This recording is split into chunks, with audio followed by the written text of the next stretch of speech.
Tahukah kamu, orang yang tumbuh di rahim yang sama bisa berakhir menjadi orang asing yang saling memendam luka batin?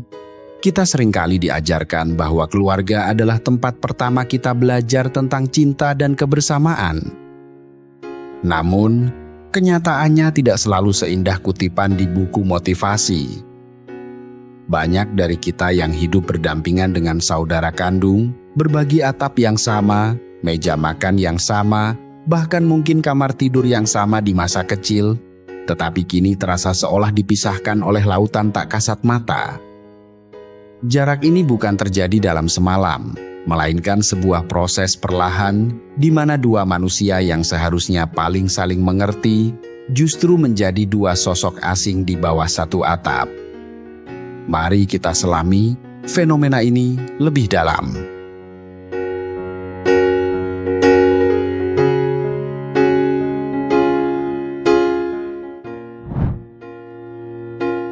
Saat kita melihat kembali ke masa kecil, memori tentang saudara kandung seringkali diwarnai dengan tawa, tangis, dan pertengkaran kecil memperebutkan mainan. Namun seiring berjalannya waktu, kedekatan alami itu mulai terkikis oleh dinamika kehidupan yang semakin kompleks. Ketika kita beranjak dewasa, kita mulai membentuk identitas, prinsip, dan batasan kita sendiri. Sayangnya, tidak semua saudara mampu beradaptasi dengan perubahan identitas ini. Disinilah bibit kerenggangan mulai tumbuh. Fenomena menjauhnya hubungan persaudaraan ini dalam ilmu psikologi sering disebut sebagai sibling estrangement. Ini bukanlah sekedar pertengkaran biasa yang bisa diselesaikan dengan permintaan maaf singkat, melainkan sebuah pemutusan hubungan emosional yang terjadi secara perlahan namun pasti. Sibling estrangement atau pemutusan hubungan saudara adalah realitas sunyi yang jarang dibicarakan secara terbuka. Masyarakat kita masih memegang erat dogma bahwa darah lebih kental daripada air, sehingga mengakui bahwa kita tidak memiliki hubungan baik dengan saudara sendiri seringkali memicu rasa malu atau stigma. Namun, dari kacamata psikologi, estrangement ini adalah sebuah respons pertahanan diri. Ketika suatu hubungan terus-menerus menghasilkan stres, ketidakpahaman, atau bahkan toksisitas, pikiran sadar dan bawah sadar kita akan secara otomatis membangun tembok pertahanan. Tembok ini diciptakan bukan karena kebencian semata, melainkan karena kelelahan emosional yang sudah mencapai ambang batas toleransi manusiawi kita. Untuk memahami mengapa saudara kandung bisa menjadi sangat jauh, kita harus melihatnya melalui lensa psikologi sistem keluarga. Bayangkan, keluarga sebagai sebuah gantungan keseimbangan bayi atau mobile raksasa. Jika Anda menarik satu bagian, seluruh bagian lainnya akan bergoyang dan harus menyesuaikan diri untuk kembali mencari keseimbangan. Sejak lahir, setiap anak secara tidak sadar diberikan peran tertentu oleh sistem keluarga ini untuk menjaga keseimbangan. Ada anak yang dituntut menjadi si pintar, si penurut, si pembawa masalah, atau si pendamai. Peran-peran ini seringkali membatasi ruang gerak emosional kita dan memicu kompetisi yang tidak sehat, di mana kasih sayang orang tua secara tidak sengaja terasa seperti piala yang harus diperebutkan. Seiring bertambahnya usia, saudara kandung seringkali tumbuh ke arah yang sama sekali berbeda, seperti cabang pohon yang mencari sinar mataharinya masing-masing. Terkadang, perbedaan nilai hidup, keyakinan, atau pilihan karir menjadi sangat tajam. Saudara yang dulunya Anda kenal luar dalam, kini berbicara dengan bahasa dunia yang tidak lagi Anda pahami. Ketika sistem keluarga mencoba memaksa cabang-cabang yang sudah berbeda arah ini untuk tetap berada dalam satu cetakan yang sama, gesekan besar tidak dapat dihindari.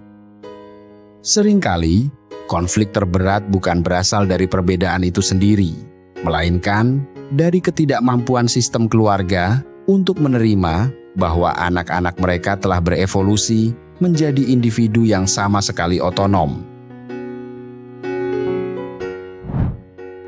Salah satu penyebab utama dari terputusnya komunikasi ini adalah penumpukan luka-luka kecil yang tidak pernah divalidasi. Bayangkan, ribuan sayatan kertas kecil yang diabaikan selama bertahun-tahun, ketidakadilan yang terjadi di masa kanak-kanak, favoritisme orang tua yang tak disadari, hingga komentar tajam saat remaja yang ditutupi dengan tawa namun menusuk hati. Karena ini adalah keluarga, seringkali kita diajarkan untuk memaafkan dan melupakan tanpa pernah benar-benar menyelesaikan masalahnya.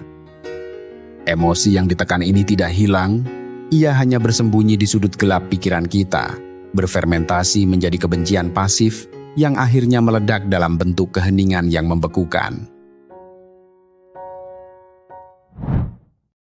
Titik patah sebuah hubungan persaudaraan jarang sekali berupa pertengkaran dramatis seperti di film-film. Kebanyakan, ia datang dengan sangat hening.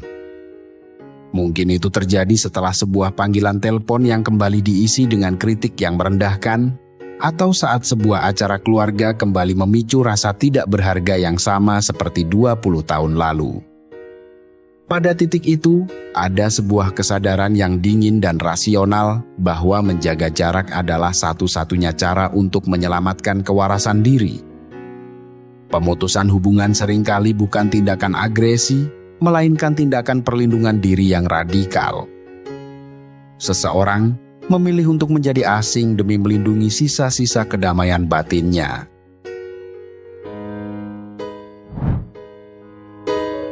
Mekanisme pertahanan diri ini disebut pemutusan emosional. Kita membangun dinding yang tinggi bukan karena kita tidak peduli, tetapi karena kita terlalu peduli dan terlalu sering terluka. Jarak fisik dan emosional yang diciptakan memberikan semacam ilusi kendali. Untuk pertama kalinya, kita merasa bisa bernapas tanpa harus mengukur setiap kata atau mengantisipasi serangan mental dari orang yang paling tahu kelemahan kita. Keheningan ini mungkin terasa damai di permukaan, tetapi jauh di dalam, ia membawa jenis kesepian yang sangat unik, yaitu kesepian merindukan sosok saudara yang tidak pernah benar-benar ada atau yang telah lama hilang di telan waktu. Ilusi kedamaian ini seringkali menipu.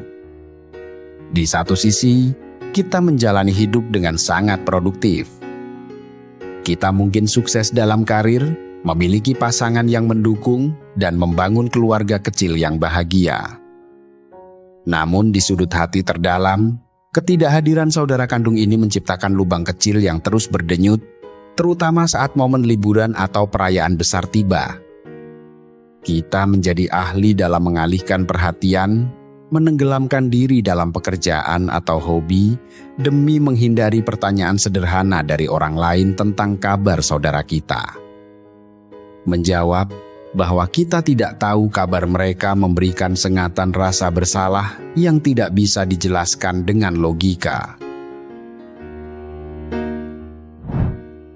Psikologi mengenal istilah ambiguous loss atau kehilangan ambigu. Ini adalah jenis duka cita yang paling sulit diproses, karena orang yang kita tangisi sebenarnya masih hidup dan mungkin tinggal hanya beberapa kilometer jauhnya.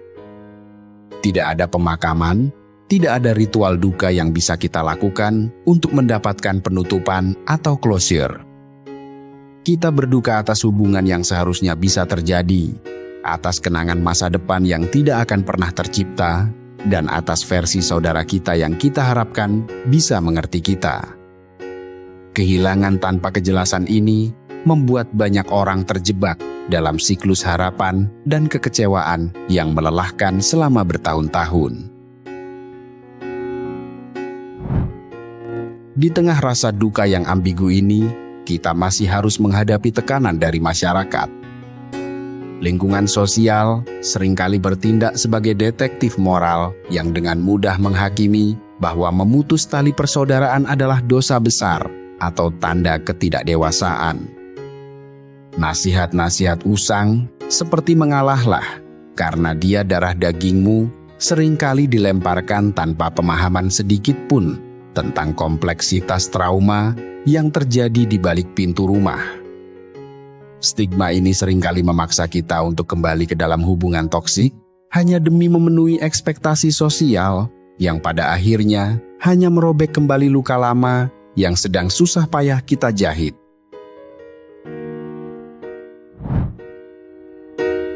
Namun, manusia pada dasarnya adalah makhluk sosial yang selalu merindukan koneksi.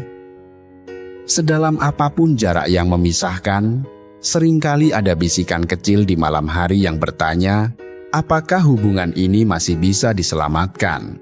Keinginan untuk terhubung kembali ini seringkali berbenturan keras dengan rasa takut akan penolakan. Bagaimana jika kita mencoba mengulurkan tangan dan justru diabaikan? Bagaimana jika kita membuka pintu dan mereka masuk hanya untuk menghancurkan kedamaian yang sudah susah payah kita bangun? Tarik ulur antara kerinduan dan ketakutan inilah yang membuat situasi menjadi sangat stagnan. Kita ingin damai, tetapi kita terlalu takut terluka lagi. Sesekali, nostalgia memainkan peranannya. Anda mungkin mendengar sebuah lagu lama di radio, atau mencium aroma masakan yang mengingatkan Anda pada canda tawa di meja makan masa kecil.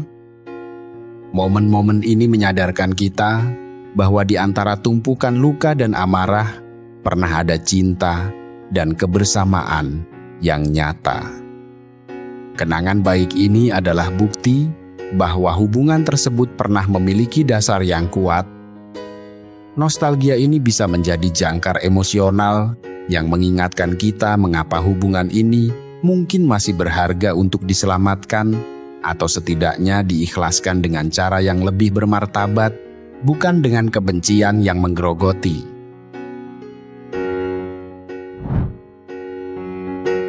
Jika kita jujur pada diri sendiri, penghalang terbesar setelah ketakutan adalah ego kita sendiri.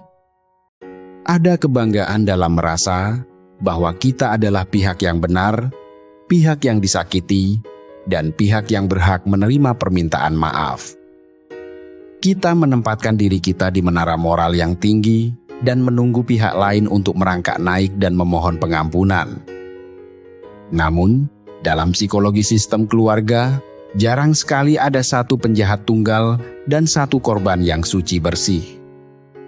Seringkali, kedua belah pihak sama-sama terluka dan sama-sama bereaksi terhadap luka tersebut dengan cara yang kurang tepat. Ego yang tak tertembus ini adalah penjara yang kita ciptakan sendiri.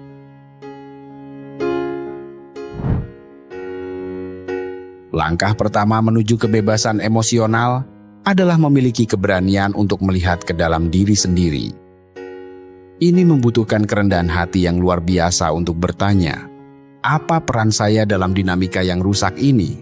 Mungkin kita sering memberikan komentar pasif-agresif, mungkin kita terlalu sering menghakimi jalan hidup mereka, atau mungkin kita menarik diri tanpa pernah menjelaskan apa yang sebenarnya kita rasakan. Menyadari kontribusi kita pada masalah ini tidak berarti menghapus kesalahan mereka. Ini sekedar mengembalikan kekuatan ke tangan kita sendiri. Kita tidak lagi menjadi korban pasif dari keadaan, melainkan aktor sadar yang siap mengambil kendali atas apa yang bisa kita ubah. Seringkali, kita terpaksa harus bertemu kembali dalam acara-acara keluarga seperti pernikahan atau pemakaman. Udara di ruangan tersebut biasanya menjadi sangat tebal oleh kata-kata yang tidak terucapkan. Keheningan yang canggung ini menyedot energi semua orang di sekitar. Kita saling bertukar senyum formal yang kaku, berbicara tentang cuaca atau pekerjaan, menari dengan sangat hati-hati di atas ladang ranjau emosional. Kita sangat ingin mengubah atmosfer yang menyesakkan ini, tetapi tidak tahu bagaimana memulainya tanpa memicu ledakan drama yang akan merusak acara keluarga tersebut. Disinilah kita membutuhkan sebuah pendekatan yang benar-benar baru.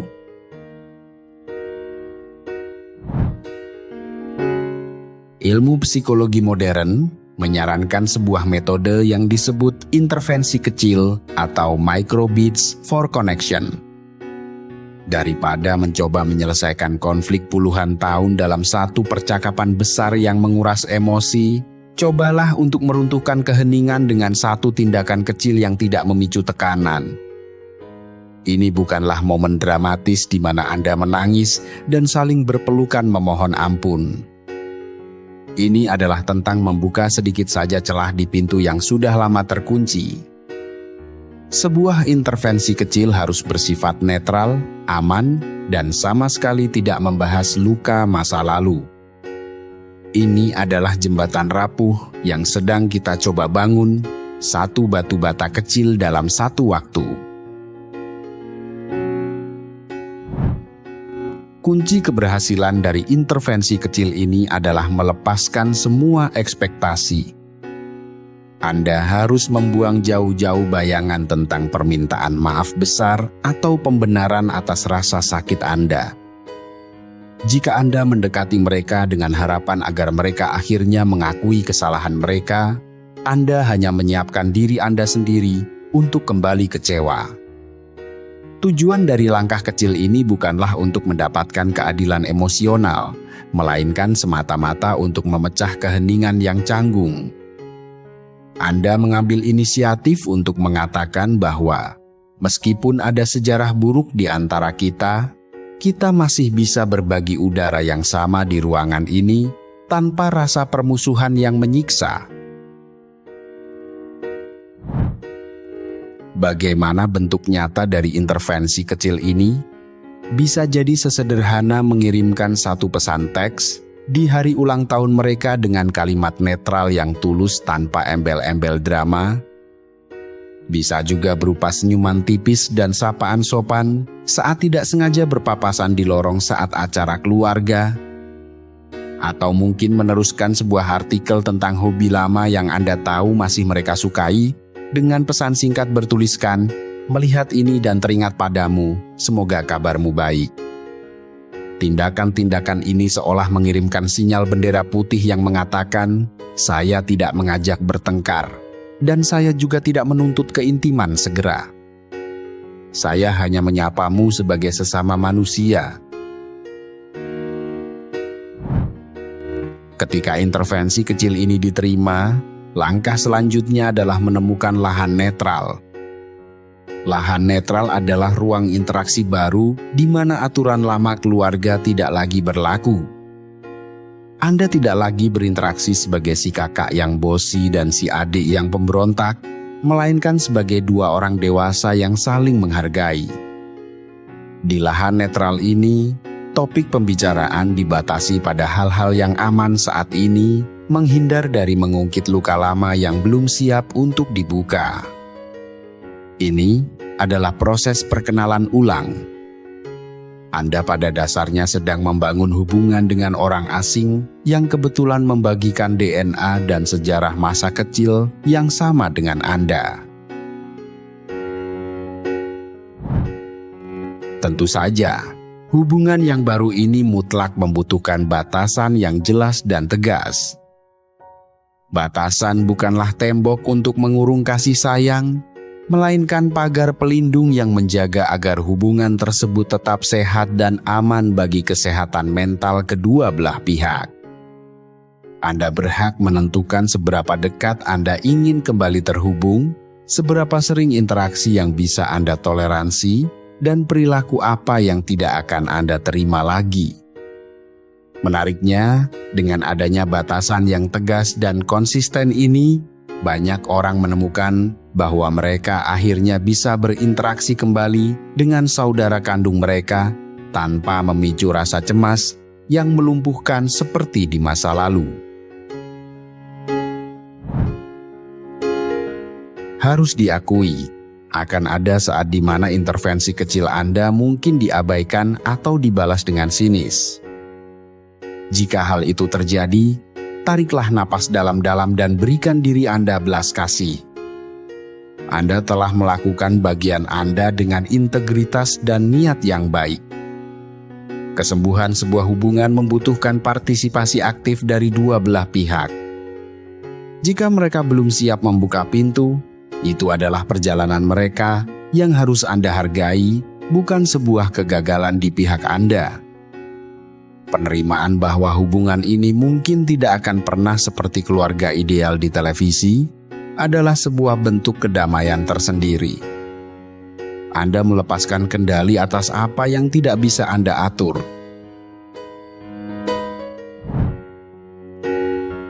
Pada akhirnya, hubungan saudara adalah ikatan yang sangat kompleks, ditenun dengan benang-benang sejarah, harapan, dan seringkali rasa sakit. Memecah keheningan dengan orang yang tumbuh di rahim yang sama bukan berarti harus kembali menjadi sahabat karib tak terpisahkan. Kadangkala, suksesnya sebuah hubungan yang telah retak hanyalah kemampuan untuk duduk di ruangan yang sama, merayakan momen-momen kecil tanpa ketegangan, dan saling mendoakan kesejahteraan dari jarak yang aman. Apapun akhir dari kisah persaudaraan Anda, ingatlah bahwa damai yang paling penting untuk dicari bukanlah damai di meja makan keluarga, melainkan damai di dalam hati dan pikiran Anda sendiri. Mari kita melangkah maju dengan hati yang lebih lapang dan pemahaman yang lebih dewasa. Sampai jumpa di pembahasan menarik selanjutnya. Tetaplah bersama kami untuk mengungkap sisi lain dari realitas manusia. Hanya di Data dan Fakta.